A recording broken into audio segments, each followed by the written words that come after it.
بسم اللہ الرحمن الرحیم الحمد للہ رب العالمین وبہ نستعین وصلی اللہ وسلم علی سید الانبیاء والمرسلین وعلی آلہ واصحابہ اجمعین ومن تبعہم بإحسان الی یوم الدین اما بعد۔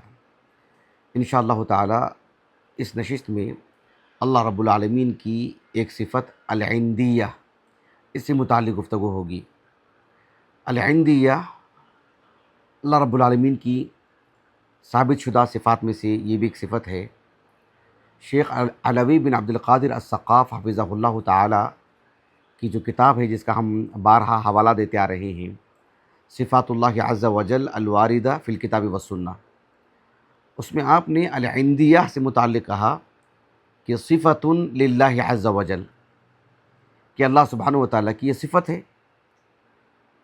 اور دوسری بات آپ نے کہی کہ ثابتۃ بالکتاب والسنہ، قرآن اور حدیث سے یہ ثابت شدہ صفت ہے اللہ رب العالمین کی۔ ظاہر بات ہے، تبھی یہ اللہ سبحانہ و تعالیٰ سے تعارف میں آئے گی یہ بات، جب کتاب و سنت سے ثابت شدہ ہو۔ اور تیسری بات آپ نے کہ اس کا معنی بتایا، کہا کہ وَهَذَا يَدُلُّ عَلَى عُلُوِّهِ فَوْقَ خَلْقِهِ۔ العندیہ اس کا مطلب یہ ہوتا ہے کہ اللہ سبحانہ و تعالیٰ، یعنی اس کا نتیجہ، العندیہ کا مطلب اللہ سبحانہ و تعالیٰ اپنی مخلوقات سے اوپر ہے۔ اللہ رب العالمین مقام کے اعتبار سے بھی اس کے لیے علو ہے، اور ذات کے اعتبار سے بھی اللہ سبحانہ و تعالیٰ مخلوقات سے اوپر ہے۔ اور العندیہ کا مطلب یہ ہوتا ہے کہ اللہ سبحانہ و تعالیٰ کے قریب، اللہ رب العالمین کے پاس، جس طرح سے ہم کہتے ہیں کسی چیز کو لے کر کے، یعنی فلاں چیز میرے پاس ہے، میرے قریب ہے، مجھ سے جڑی ہوئی ہے، یا اس کی نسبت میری طرف ہے، دونوں طرح کی باتیں ہوتی ہیں۔ کبھی ہم کہتے ہیں کہ وہ چیز میرے علم میں ہے، کبھی ہم کہتے ہیں کہ وہ چیز میرے قریب ہے۔ کوئی چیز میرے قریب ہے، میرے بازو میں ہے، اس کا مطلب یہ ہوا کہ وہ میں جہاں ہوں وہاں ہے، یہ معنی اس کا۔ اب اللہ سبحانہ و تعالیٰ کے لیے العندیہ کا مطلب کیا ہے؟ قرآن مجید میں آپ نے اکثر سنا ہوگا جزاؤہم عند ربہم، جزاؤہم عند ربہم، ان کے رب کے پاس۔ تو ان کے رب کے پاس سے کیا مراد ہے؟ کیا اللہ سبحانہ و تعالیٰ کے علم میں ہے وہ چیز، صرف اتنی ہی بات ہے، یا اللہ رب العالمین سے قریب ہونے کی بات ہے، اللہ سبحانہ و تعالیٰ سے قرب مکان کی بات ہے؟ اس سلسلے میں کچھ قرآنی آیات ہیں، مثلا ظاہر بات ہے اس کا استقصاء تو ممکن نہیں ہے، احاطہ کرنا تو بالکل ممکن نہیں ہے۔ کچھ آیتیں میں آپ کو پڑھ کر کے سناتا ہوں۔ ایک آیت کریمہ ہے سورۃ الرعد کی، اللہ رب العالمین نے فرمایا یمحو اللہ ما یشاء ویثبت، اس کے بعد یمحو اللہ ما یشاء ویثبت وعندہ ام الکتاب، یمحو اللہ ما یشاء ویثبت وعندہ ام الکتاب، وعندہ ام الکتاب۔ ام الکتاب لوح محفوظ کہاں ہے؟ ہر جگہ پر ہے۔ اللہ رب العالمین نے کہا کہ وہ اللہ تعالیٰ کے پاس ہے۔ اگر جس طرح سے بعض لوگ کہتے ہیں کہ اللہ تعالیٰ ہر جگہ موجود ہے، جیسے ڈاکٹر اسرار احمد جن کا بھی انتقال ہوا، سوائے لفاظی اور دھواندار جو انداز ہے، اس کے علاوہ علمیت جسے ہم کہتے ہیں، کتاب و سنت اور فہم صحابہ کی روشنی میں گفتگو، وہ آپ کی تقریروں میں نہیں ملتی ہے۔ اس وجہ سے وہ یہ کہہ دیا کہ انہوں نے یہ کہہ دیا کہ اللہ رب العالمین ہر جگہ موجود ہے، نہ کسی صحابی کا نام لیا، نہ کسی تابعی کا، نہ ائمہ اربعہ کا، نہ دیگر اصحاب علم کا۔ ان کا ہم نے ایک نام لیا ہے، وہ اکیلے نہیں ہیں، ایسے پچاسوں ہیں، ایسے سینکڑوں ہیں۔ کہنے کا مقصود یہ ہے کہ اللہ رب العالمین نے اس آیت کریمہ میں فرمایا یمحو اللہ ما یشاء ویثبت وعندہ ام الکتاب۔ جو لوگ کہتے ہیں کہ اللہ رب العالمین ہر جگہ موجود ہے، تو کیا لوح محفوظ بھی ہر جگہ ہے؟ وعندہ ام الکتاب، ام الکتاب اللہ کے پاس ہے، تو اللہ کے پاس ہے تو اللہ تعالیٰ ہر جگہ ہے، تو لوح محفوظ بھی ہر جگہ ہے۔ اس کا کوئی قائل کبھی سنا آپ نے کسی کو یہ بات کہتے ہوئے؟ سبحان اللہ۔ غور کیجیے آپ، ایک اور آیت کریمہ ہے، اللہ سبحانہ و تعالیٰ نے فرمایا سورۃ الانبیاء میں، کہا کہ وَلَهُ مَنْ فِي السَّمَاوَاتِ وَالْأَرْضِ، وَلَهُ زمین و آسمان میں جو کچھ ہے سب اللہ کی ملکیت. وَلَهُ مَنْ فِي السَّمَاوَاتِ وَالْأَرْضِ، ملکیت تو سب اللہ ہی کی ہے، ملکیت تو سب اللہ ہی کی ہے. لیکن اللہ نے آگے کیا فرمایا؟ وَمَنْ عِنْدَهُ لَا يَسْتَكْبِرُونَ عَنْ عِبَادَتِهِ وَلَا يَسْتَحْسِرُونَ. وَمَنْ عِنْدَهُ، جو اس کے پاس ہیں، لا يستكبرون عن عبادتی، اللہ تعالیٰ کی عبادت میں، اللہ تعالیٰ کی فرما برداری میں رتی برابر بھی تکبر نہیں ہے ان کے پاس. اللہ سبحانہ و تعالیٰ جس چیز کا حکم دیتے ہیں فوراً اسے بجا لاتے ہیں. ومن عندہ، جو اس کے پاس ہے، کون؟ ملائکہ، جو ان کے پاس ہے ملائکہ. اللہ سبحانہ و تعالیٰ ہر جگہ ہے عیاذا باللہ. ایسے جو کفری عقیدہ ہے، اس تناظر میں دیکھیں تو اللہ تعالیٰ نے کہا کہ جو اس کے پاس ہیں، اگر اللہ تعالیٰ ہر جگہ ہے تو صرف ملائکہ کو اس کے پاس سے کر کے کیوں کہا اللہ رب العالمین؟ وہ ہے کہ پوری مخلوقات اللہ ہی کے پاس ہے. میری بات سمجھ میں آ رہی؟ ایک شخص ہے، فرض کر لیں، جس کے 4 سے 5 بچے ہیں. عام طور پر مسلم گھرانوں کا جو ماحول ہے، ایک گھرانہ ہے جس کے 4 سے 5 بچے ہیں، سمجھ لیجئے. ہاں، ایک باپ یہ کہتا ہے اپنی بیوی سے، اپنے بچوں سے کہ تم سب میرے پاس ہو. کیا مطلب؟ میرے دل کے قریب ہیں، میری محبتوں میں شریک ہیں، میری یاد میں قریب ہیں، میری یاد میں موجود ہیں. یہ نہ مانا اس کا. لیکن ایک معنی یہ بھی ہوتا ہے نا کہ کوئی کہے کہ بھئی آپ کی اولاد کتنی؟ کہے کہ 5. کہاں ہیں؟ ایک وہاں ہے، ایک وہاں ہے، ایک وہاں ہے، ایک میرے پاس ہے. ظاہر بات ہے کوئی ایک ہے جو آپ کے قریب ہے. ہماری بیوی ہمارے پاس ہے، ہمارا ایک بچہ ہمارے پاس ہے، 2 بچے کہیں اور پڑھ رہے ہیں، 2 بچے کہیں. ہوتا ہی نہیں انسان کے گھروں میں، کسی نہ کسی گھر میں اس بارہ کی بات آتی نہیں، بات آتی ہے.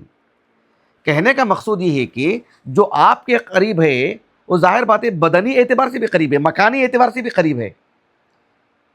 سمجھ رہے ہیں؟ یہ جو قرب ہے، قرب مکانی ہے، صرف قرب محبت کی بات نہیں ہے کہ صرف میری محبتوں میں وہ ہیں. بھئی مکانی اعتبار سے بھی وہ میرے قریب ہے. جب کہتے ہیں کہ وہ میرے پاس ہے، اچھی طرح بات واضح ہو گئی. آپ کا موبائل کہاں ہے؟ کہ بھئی وہ میرے پاس ہے. اس کا کیا مطلب ہے؟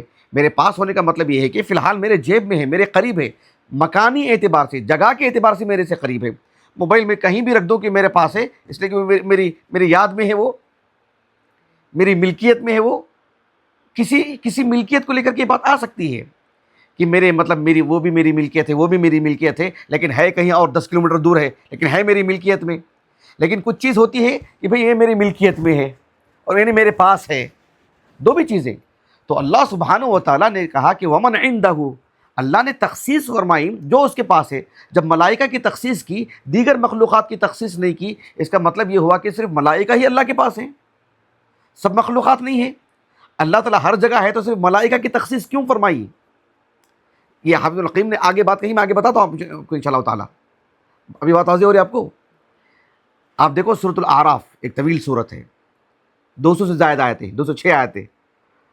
اس سورت کے آخری آیت کریمہ اللہ رب العالمین نے فرمایا ان الذین عند ربک لا یستکبرون عن عبادتی ویسبحونہ ولہ یسجدون. یہ آیت سجدہ ہے. اللہ تعالیٰ نے فرمایا کہ ان الذین عند ربک، جو آپ کے رب کے پاس ہیں. اگر اللہ تعالیٰ ہر جگہ موجود ہے عیاذا باللہ، جیسا کفری عقیدہ ہے، تو ان الذین عند ربک میں ملائکہ کی تخصیص کیا معنی رکھتی ہے؟ مطلب دیکھیے تخصیص کی بات ہوتی ہے نا. 10 طلبہ ہیں، ہم نے کہا کہ اس طالب علم کو ہم پہلا انعام دے رہے ہیں کیونکہ یہ کامیاب ہے، پہلا چھوڑ دیجئے. ہم نے ان کو انعام دیا کیوں؟ یہ کامیاب ہے. ایک طالب علم جو ناکام ہو گیا ہے، ہم اس کو بلا کر کے کہہ رہے ہیں ہم ان کو انعام دے رہے ہیں کیونکہ یہ ناکام ہے. تو پھر امتحان کیوں لیا بھائی؟ دونوں کو امتحان دینا ہے تو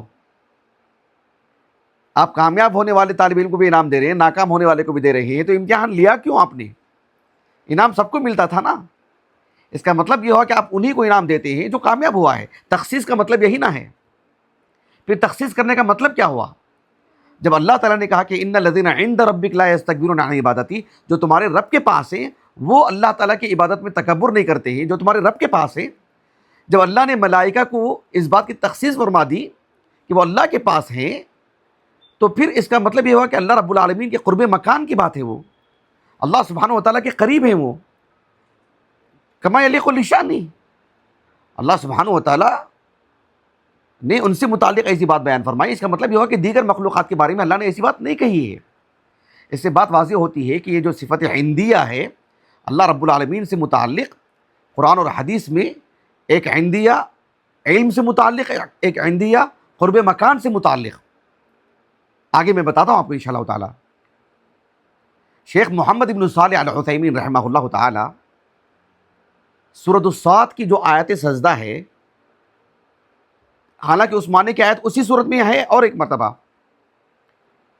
آپ کے فرزند سلیمان علیہ السلام سے متعلق، لیکن شیخ ابن عثیمین رحمہ اللہ کا کلام داؤد علیہ السلام سے متعلق جو آیت کریمہ ہے، فغفرنا له ذلك وَإِنَّ لَهُ عِندَنَا لَزُلْفَى وَحُسْنَ مَآب، وَإِنَّ لَهُ عِندَنَا لَزُلْفَى وَحُسْنَ مَآب۔ اللہ سبحانہ وتعالیٰ نے جو داؤد علیہ السلام، اور یہی بات سلیمان سے متعلق بھی کہی اللہ تعالیٰ نے علیہ السلام، وَإِنَّ لَهُ عِندَنَا لَزُلْفَى وَحُسْنَ مَآب۔ اللہ سبحانہ وتعالیٰ نے انبیاء علیہ السلام سے متعلق جو قربت کی بات فرمائی کہ ہمارے پاس ان کا ایک مقام ہے، ان کے لیے اچھا ٹھکانہ ہے، تو اس آیت کریمہ کی تفسیر میں شیخ ابن عثیمین رحمہ اللہ نے اس بات کو بیان فرمایا، آیت کریمہ کی فوائد بیان کرتے ہوئے، آیت کریمہ کی تفسیر میں نہیں، اس کی جو دیگر فوائد بیان کرتے ہوئے۔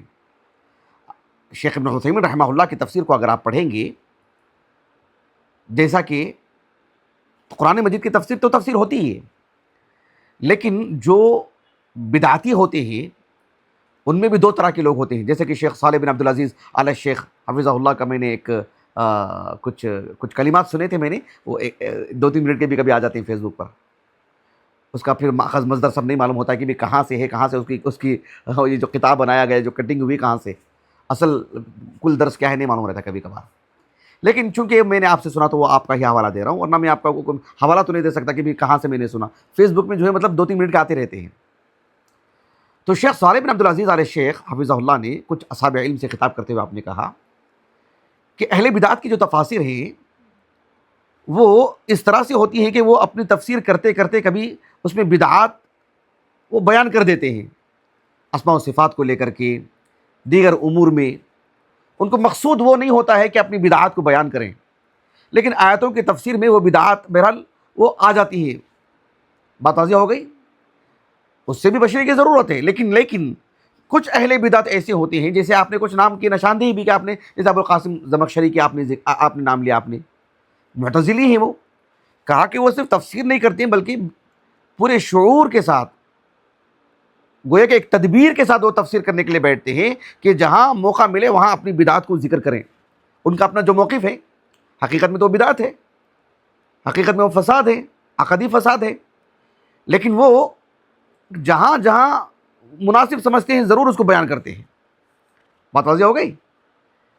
یہ ایک طرح کے جو ہے آپ نے ایک مثال کے طور پر آپ نے بیان کیا، آپ نے جیسے آپ یعنی ابن حجر کو لے لیجئے رحمہ اللہ تعالیٰ، یہ نام بھی آپ ہی نے ذکر کیا ہے کہ ابن حجر رحمہ اللہ تعالیٰ سے جو صفات کے باب میں جو چوک ہوئی ہے، ایسا نہیں ہے کہ حافظ ابن حجر رحمہ اللہ تعالیٰ ایک تدبیر کے ساتھ جہاں کہیں موقع ملتا ہے اپنا عندیہ پیش کرنے کی کوشش کرتے ہوں، جو عقدی فساد ہے صفات کے باب میں آپ کا اپنا جو موقف ہے اشاعرہ کا، اسے آپ بیان کرنے کے لیے بیٹھتے ہوں، اس کو ایک محور آپ کا وہ ہو، ایسا نہیں ہوتا ہے، لیکن بہرحال وہ بات آ جاتی ہے تو کہیں اس کا ذکر ہو جاتا ہے۔ یہ فرق بتایا شیخ صالح بن عبدالعزیز آل الشیخ نے۔ اسی تناظر میں ایک بات بتا رہا ہوں کہ جیسے شیخ ابن عثیمین کو لے لیجئے رحمہ اللہ تعالیٰ، آپ نے ایک اور مثال بھی دے دیا، علامہ فخر الدین رازی کو بھی، ہر جگہ پر آپ اپنا نقطہ ضرور بیان کرتے ہیں عقدی اعتبار، اشاعرہ میں سے حافظ ابن حجر ایسے نہیں رحمہ اللہ تعالیٰ بقول شیخ صالح بن عبدالعزیز آل الشیخ۔ لیکن اسی تناظر میں جس طرح سے آپ نے شیخ صالح بن عبدالعزیز آل الشیخ نے ابوالقاسم زمخشری کو یا علامہ فخر الدین رازی کو ان کا جو نام لیا ہے، بالکل اسی طرح سے آپ شیخ ابن عثیمین کو لے لیجیے رحمہ اللہ تعالیٰ۔ آپ جب قرآن مجید کی تفسیر کرتے ہیں تو کوئی گوشہ فوت ہونے نہیں دیتے ہیں جہاں اہل السنہ والجماعہ کے عقیدے کی نمائندگی کرنے کی بات آ جائے۔ کسی بھی باب میں آپ عقیدے کی کتاب کی عقیدہ واسطیہ کی شرح کریں تب بھی، قرآن کی تفسیر کریں تب بھی، بلاغہ پر گفتگو کریں تب بھی، صرف و نحو پڑھائیں تب بھی، اصول الفقہ میں آ جائے بات تب بھی، کسی طور پر بھی ضروری نہیں کہ وہ کتاب و توحید کی شرح کرنے کے لیے بیٹھیں، القول المفید ہی میں ذکر کر دیے ہوں، عقیدہ واسطیہ کی شرح میں لکھا ہوا آپ نے، ضروری نہیں صحیح بخاری کی شرح کر رہے ہیں، کہیں بھی بات ہو، قریب سے دور سے کوئی بھی بات ہو، گویا کہ مستقل ایک تدبیر کے ساتھ ایک مقابل کے، یعنی جو معتزلی ہیں یا جو اشاعرہ ہیں، بالکل ان کے مقابل آپ کا طرز یہی معلوم ہوتا ہے۔ تو شیخ ابن عثیمین رحمہ اللہ تعالیٰ نے اس آیت کریمہ کی تفسیر میں جو سورۃ صاد کی ہے فغفرنا لہ ذلک وان لہ عندنا لزلفی وحسن مآب، اس آیت کریمہ کی تفسیر کے فوائد میں آپ نے اس بات کو بیان کیا کہ اثبات العندیت للہ تعالی، اثبات العندیہ، اللہ سبحانہ و تعالیٰ کے لیے صفت العندیہ کا ثبوت ملتا ہے اس آیت کریمہ میں، یعنی اس آیت کریمہ میں بھی بات واضح ہو رہی۔ اس کے بعد آپ نے ایک بات یہ بیان فرمائی، کہا کہ اللہ سبحانہ و تعالیٰ کی جو صفت العندیہ ہے، کہا کہ اس کی دو نوعیتیں، اس کی دو نوعیتیں، ایک عندیت قرب، ایک عندیت علم۔ آپ نے عندیت علم کے لیے سورۃ الانعام کی آیت کریمہ ذکر فرمائی، جس میں اللہ رب العالمین نے فرمایا وَعِندَهُ مَفَاتِحُ الْغَيْبِ لَا يَعْلَمُهَا إِلَّا هُوَ، وَعِندَهُ مَفَاتِحُ الْغَيْبِ، غیب کی چابیاں اللہ ہی کے پاس ہیں، اللہ ہی کے پاس سے مراد اللہ رب العالمین کے علم میں ہیں، یہ عندیت علم۔ اور اس آیت کریمہ میں مسلسل علم ہی سے متعلق گفتگو ہو رہی ہے، اس آیت کریمہ میں مکمل طور پر اگر آپ پڑھیں گے تو وَعِندَهُ مَفَاتِحُ الْغَيْبِ لَا يَعْلَمُهَا إِلَّا هُوَ، اور اب آگے پوری آیت کریمہ چونکہ وہ ہمارے موضوع میں بالذات داخل نہیں ہے، تو یہ عندیت علم۔ اور سورۃ الانبیاء کی جو آیت کریمہ ہم نے پڑھی نا وَلَهُ مَن فِي السَّمَاوَاتِ وَالْأَرْضِ، یہاں سے آپ نے لکھا وَمَنْ عِندَهُ لَا يَسْتَكْبِرُونَ عَنْ عِبَادَتِهِ، وَمَنْ عِندَهُ لَا يَسْتَكْبِرُونَ عَنْ عِبَادَتِهِ، کہا کہ یہ عندیت قرب، یعنی قرب مکان سے متعلق کہ اللہ سبحانہ و تعالیٰ کے وہ قریب ہیں، کما یلیق لشأنہ۔ بات اچھی طرح واضح ہو رہی۔ اس بات کو بیان کرنے کے بعد شیخ ابن عثیمین رحمہ، یہ تو ایک آیت کریمہ سے متعلق ہوئی، ایک اور مقام پر آیت الکرسی سورۃ البقرہ میں، آیت الکرسی کا ایک حصہ ہے، اللہ رب العالمین نے فرمایا من ذا الذی یشفع عندہ الا باذنہ، من ذا الذی یشفع عندہ، وہاں پر بھی شیخ ابن عثیمین رحمہ اللہ تعالیٰ نے کہا کہ ان فیہا اثبات العندیہ، اللہ رب العالمین کی صفت عندیہ کا ثبوت اس آیت کریمہ میں ملتا ہے۔ اور آپ نے ایک بات یہ بھی کہی وَهَذَا يَدُلُّ عَلَىٰ أَنَّهُ لَيْسَ فِي كُلِّ مَكَانٍ، اللہ رب العالمین ہر جگہ پر موجود ہے، جس طرح سے مطلب یعنی اشاعرہ کی بھرمار ہے ہمارے ملک بھارت میں، بر صغیر میں، اور مطلب عرب ممالک میں بھی، خاص طور پر شام اور عراق کی اگر بات کرتے ہیں، مصر کی بات کرتے ہیں، ان سب میں بہت کثرت سے اللہ سبحانہ و تعالیٰ کا خصوصی فضل و کرم ہے۔ مملکت سعودیہ پر، جہاں الحمدللہ اس حکومت کے آغاز ہی سے لے کر آج تک بھی اللہ سبحانہ و تعالیٰ کی چاہے توحید عبادت کی بات ہو، توحید الوہیت کی بات ہو جو کہ اصل الاصیل ہے، اور توحید اسماء و صفات کی بات ہو، اس باب میں اللہ تعالیٰ کے فضل و کرم سے مطلب کوئی لغزش نہیں ہے وہاں پر الحمدللہ۔ گلی گلی میں اللہ کے فضل و کرم سے مطلب اس باب میں مطلب متقن علماء کو اللہ نے رکھا ہے، چھ جائے کہ وہاں کے جامعات اور وہاں کے مساجد وغیرہ، گلی گلی کی میں بات کر رہا ہوں الحمدللہ، یہ اللہ تعالیٰ کا خصوصی فضل ہے ان پر الحمدللہ۔ آج ہم کو یہ جو شفافیت ملی ہے اس باب میں، یہ انہی کی دین ہے، یہاں کے وہاں کے پڑھے ہوئے اساتذہ اور علماء ہی کی دین ہے جو ہم کو یہ باتیں مل رہی ہیں الحمدللہ۔ بہرحال میں جو بات بتانے جا رہا ہوں آپ کو کہ شیخ ابن عثیمین رحمہ اللہ نے اس آیت کریمہ میں اس بات کو بیان فرمایا کہ وَهَذَا يَدُلُّ، بھی لکھ لے گئی، اچھا جاری رکھیں، وَهَذَا يَدُلُّ عَلَىٰ أَنَّهُ لَيْسَ فِي كُلِّ مَكَانٍ، کہا کہ وَفِيهِ رَدٌّ عَلَى الْحُلُولِيَّةِ، نہیں ایسا نہیں کرنا، بند کر دو بیٹا، وہ وَفِيهِ رَدٌّ عَلَى الْحُلُولِيَّةِ، ابھی میں نے نام لیا تھا نا ابھی ڈاکٹر اسرا احمد صاحب کا، یعنی تصور کریں کہ ان کی جرت سوشل میڈیا پر آئیں اور پوری پبلک کے سامنے کہ ہزاروں لوگ ان کو سنتے ہوں اور یہ کہیں کہ اللہ رب العالمین ہر جگہ پر موجود ہے، اتنی جرت جسارت دیکھو رب العالمین کے تعارف میں آیت کریمہ سے متعلق جن پر نازل ہوا ہے قرآن مجید، رسول اللہ صلی اللہ علیہ وسلم اللہ سبحانہ و تعالیٰ کے عرش پر مستوی ہونے سے متعلق کتنی حدیث میں اس بات کو بیان فرمائی، ہم نے مسلسل 4 دروس دیے ہیں اس پر الحمدللہ، اللہ سبحانہ و تعالیٰ کے الاستواء علی العرش سے متعلق پچھلے مطلب دروسوں میں سے، اور اللہ تعالیٰ کی صفت نزول سے متعلق بھی ہم نے گفتگو کی، اور سلسلہ وار، اور اسی سے جڑا ہوا ایک حصہ ہے، اسی لیے جو ہے اس کا معنی یہ بتایا گیا العندیہ کا کہ وَهَذَا يَدُلُّ عَلَىٰ عُلُوِّهِ فَوْقَ خَلْقِهِ، اللہ رب العالمین اپنی سبھی مخلوقات سے اوپر ہے، بلند و بالا ہے اللہ رب العالمین، العندیہ۔ تو عندیہ ایک علم ہے، عندیہ تو علم، ایک عندیہ تو قرب، تو یہ جو عندیت قرب والی جو بات ہے یہ اللہ سبحانہ و تعالیٰ نے تخصیص کے ساتھ اس بات کو بیان فرمایا. اب دیکھیے ایک حدیث ہے جسے ہم نے اللہ تعالیٰ کی صفت الاستواء علی العرش ہو یا اللہ سبحانہ و تعالیٰ کی صفت الرحمہ ہو، صفت غضب ہو، اس سے متعلق ہم جب بھی درس دیے اس حدیث کو ہم نے سنایا ہے آپ کو، اور آج بھی ضرورت ہے اس حدیث کو سنانے کی. ابو ہریرہ رضی اللہ عنہ سے مروی حدیث ہے جو کہ متفق علیہ ہے، صحیح بخاری کی. صحیح بخاری میں تو متعدد مقامات پر ہے، لیکن میں آپ کو سنا رہا ہوں کہ صحیح بخاری سے کتاب بدء الخلق، اور صحیح مسلم میں بھی یہ حدیث موجود ہے کتاب التوبہ میں. ابو ہریرہ رضی اللہ عنہ سے یہ روایت مروی ہے کہ رسول اللہ صلی اللہ علیہ وسلم نے فرمایا لما قضى الله الخلق كتب كتابه، یعنی كتب في كتابه فهو عنده فوق العرش. كتب في كتابه ہم نے اس پر بھی گفتگو کی ہے پچھلے دروس میں، حافظ ابن حجر رحمہ اللہ سے یہاں پر بھی لغزش ہوئی. كتب في كتابه سے مراد ای کتب یعنی ای امر القلم، اس طرح سے بات نے آپ نے لکھی، یعنی قلم کو اللہ نے حکم دیا. کہاں ہے اس کی صراحت؟ اللہ سبحانہ و تعالیٰ کے صفات اختیاریہ صفات فعلیہ سے متعلق ایک طرح کی جو بے چینی ہے شاعرہ کو، یہ دراصل ان کے اندر پہلے سے ایک شبہ پیدا ہوتا ہے، پہلے سے تنزیہ کے نام پر ایک شبہ ان کے اندر پیدا ہوتا ہے. پہلے یہ مجسمہ ہوتے ہیں، پھر جو ہے مطلب یعنی اللہ سبحانہ و تعالیٰ کی تنزیہ کے نام پر اس طرح کی گفتگو کرتے ہیں اور الزام لگاتے ہیں کہ اس پر اہل السنہ پر کہ یہ مجسمہ ہیں، یہ مشبیہ ہیں. آپ کے دل و دماغ میں پہلے آئی تجسیم کی بات کہ اللہ تعالیٰ کے لیے ایسی بات کہیں گے تو ایک مجسمہ لازم آئے گا، نسأل اللہ العافیہ والسلامہ. تو یہ جو حدیث ہے کہ لما قضى الله الخلق كتب في كتابه فهو عنده فوق العرش، فهو عنده فوق العرش، اسی آیت کریمہ سے متعلق يمحو الله ما يشاء ويثبت وعنده الكتاب وعنده الكتاب.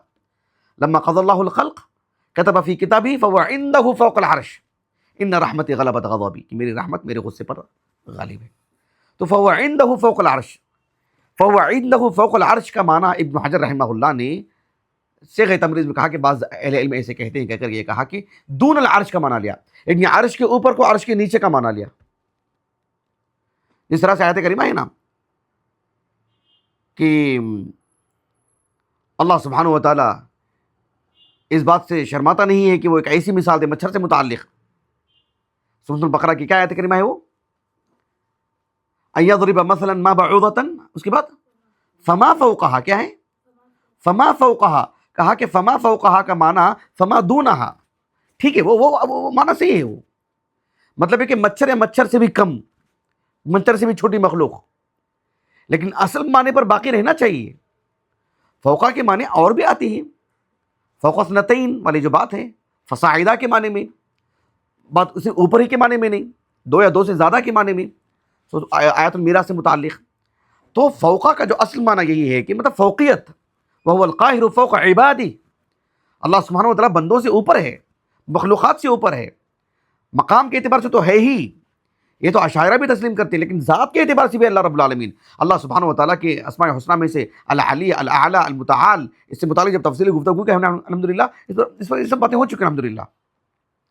لیکن اس حدیث کے تناظر میں بھی ابن حجر نے کہا رحمہ اللہ تعالیٰ کہ اللہ رب العالمین سے متعلق یہ بات ہے کہ اللہ سبحانہ وتعالیٰ کو کسی مکان سے مقید نہیں کیا جائے گا، یا اللہ سبحانہ وتعالیٰ کی قرب مکان سے متعلق گفتگو نہیں ہوگی.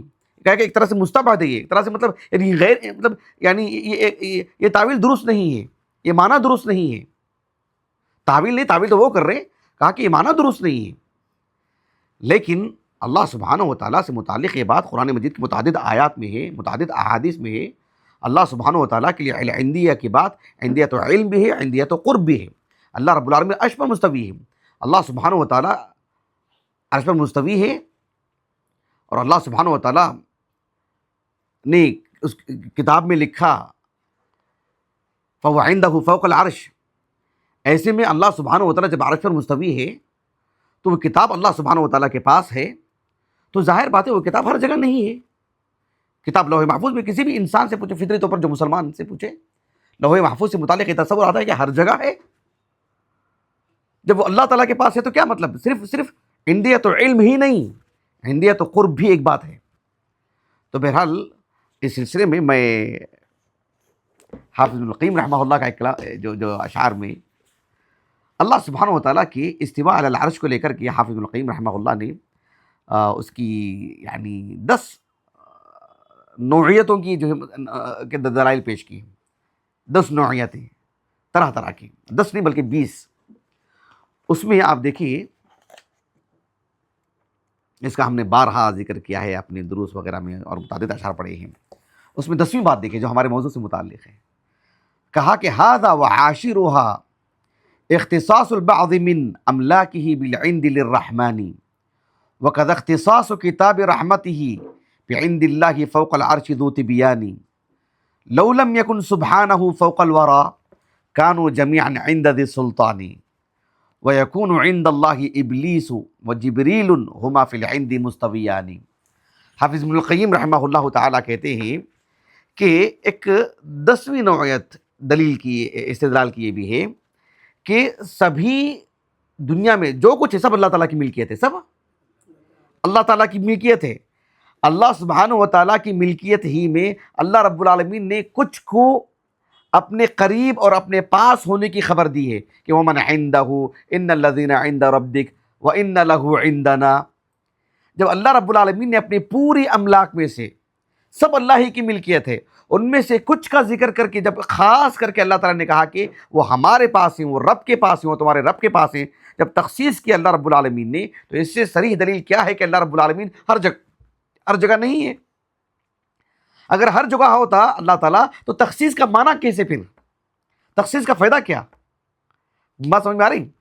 یعنی اللہ سبحانہ و تعالیٰ اگر عرش پر مستوی نہیں ہے، سب اللہ ہی کے پاس ہیں، تو پھر اللہ رب العالمین کے قرب کی پھر وجہ کیا رہ گئی؟ تخصیص کی وجہ کیا رہ گئی؟ ایسی صورت میں ابلیس اور جبریل علیہ السلام دونوں برابر ہو جائیں گے اللہ رب العالمین کے قریب، سب اللہ کے پاس ہے۔ وَمَنْ عِنْدَهُ لَا يَسْتَكْبِرُونَ عَنْ عِبَادَتِهِ، ملائکہ بھی اللہ کے پاس ہیں اور اللہ تعالیٰ ہر جگہ موجود ہے، تو پھر ملائکہ کی تخصیص کیا رہ گئی؟ ابلیس بھی اللہ کے قریب، جبریل بھی اللہ کے قریب، یہی معنی نکلے گا اس کا۔ بات واضح ہو رہی؟ واضح ہو رہی نہیں واضح ہو رہی؟ اگر اللہ رب العالمین کے پاس کا جو معنی ہے، عندیت کا جو معنی ہے، عندیہ کا، قرب کا، یہ جو نسبت ہے قریبی ہونے کی، قرب مکان کی، اگر اس میں تخصیص کی بات نہیں ہے، اللہ ہر جگہ ہے، تو پھر تخصیص کا فائدہ کیا ہوا؟ پہلی بات، تخصیص کا فائدہ کیا؟ دو لوگ ہیں، کہاں کہ یہ میرے بہت قریبی ہیں، اور وہ انتہائی مطلب کیا کہتے ہیں اس کو، انتہائی درجے کی عداوت ہے، اس سے دشمنی ہے، اور ایک سے انتہائی درجے کی محبت ہے، یہ میرے قریب ہیں اور وہ بھی میرے قریب ہیں، تو پھر فائدہ کیا ہے بھی تخصیص کا؟ تخصیص کا فائدہ کیا ہے؟ آپ ان کے بھی اور ان کے بھی، بات واضح ہو رہی؟ تو جب اللہ نے کہا کہ وَمَنْ عِنْدَهُ، جو اس کے پاس ہیں وہ ملائکہ ہیں، جب ملائکہ کی تخصیص کر دی گئی، اس کا مطلب ہے کہ دیگر لوگ اللہ کے قریب نہیں ہیں، جن کے اللہ نے تخصیص کی وہی اللہ کے قریب ہیں۔ اگر اللہ تعالیٰ ہر جگہ موجود ہے تو پھر ملائکہ کی تخصیص کا فائدہ کیا؟ اور دوسری بات، ابلیس بھی قریب ہوگا اللہ کے، فرعون بھی اللہ کے قریب ہے، ابو جہل بھی اللہ کے قریب، ابو لہب بھی اللہ کے قریب، اور خاتم النبیین محمد صلی اللہ علیہ وسلم بھی اللہ کے قریب۔ اب بتائیے یہی تو نتیجہ نکلے گا؟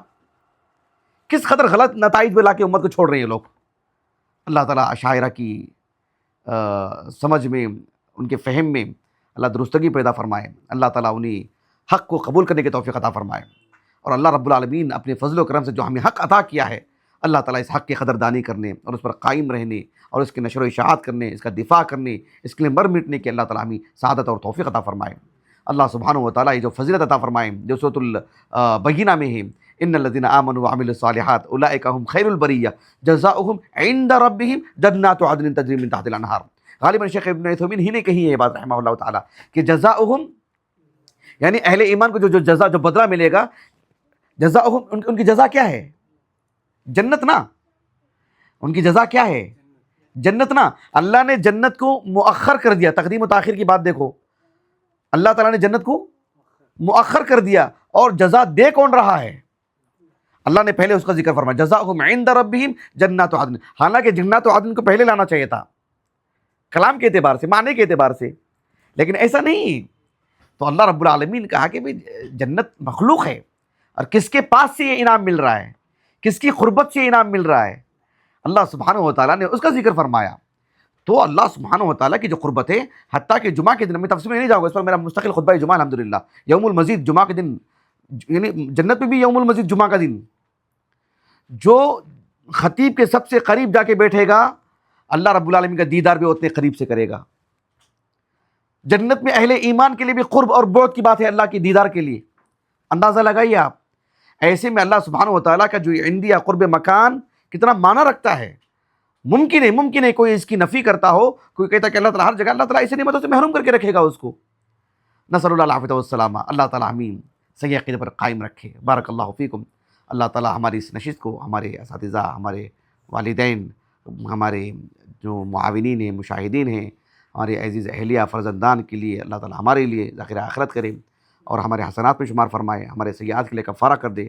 سبحانک اللہم و بحمدک، اشہد ان لا الہ الا انت، استغفرک و اتوب الیک۔